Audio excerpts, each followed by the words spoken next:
រឿងកំពូលអ្នកខ្ចីលុយមិនសងរត់ចោលស្រុកអូយរត់ទៀតលុយពួកមីណាំងសិនទៅពាក់លុយឯងប្រហែលថ្ងៃនេះមិន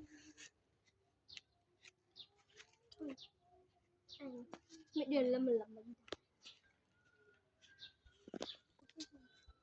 អូយចុះមិនលីដែរវាអត់នៅទេហង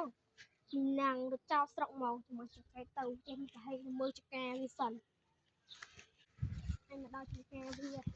មីណាំងថាទៅពួនមកកន្លែងណាមួយមក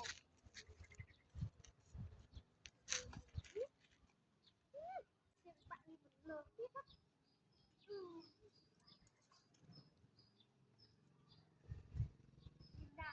អញទៅឲ្យចោលស្រុកហើយមកមីខៃអញទៅមើលផ្ទះឲ្យលើចុងក្រោយទៀតសិនធ្វើមុតមុខមាត់អស់ហើយនេះមកទៅផ្ទះមីផ្ទះឲ្យលើចុងចំឥឡូវនៅវិញឥឡូវអត់ឃើញអញមកណាទៅផ្ទះសិនណាមិនវាចាំមកវិញថាទៀតណាពួកនេះមើលទៅឯងទៅទៅអត់ឃើញទៀតណាចាំមើលល្ងាចអញទៅទាមកបាំសងណាដូចកាប់ចានមកលឿនទៅទៀតប៉ឯងអើស្នាមបោះផ្ទះទៅសិន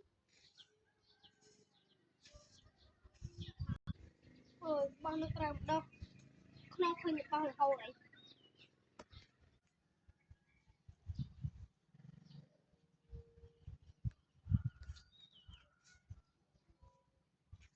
ើយគាត់បានមីដាមានឡាយសងដែរ1 2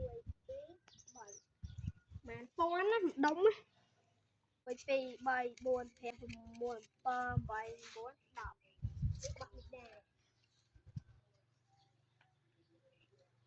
នេះពីប៉ុននេះបោះមួយថ្ងៃគ្រប់ហើយចុះពីកំព្រឿនពីកហែងឥឡូវមីលីដាវាសងអញហ៎មើលល្ងាចចា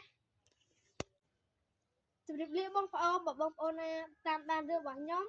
តាមដានភាគក្រោយពួកឯងឥឡូវហ្នឹងក្រុមការងារយើងតមិនគ្រប់ពេលគាត់ទៅពេញអញ្ចឹងហើយជាល្ងាចភាគ2របស់យើងនឹងឯងបាយបាយ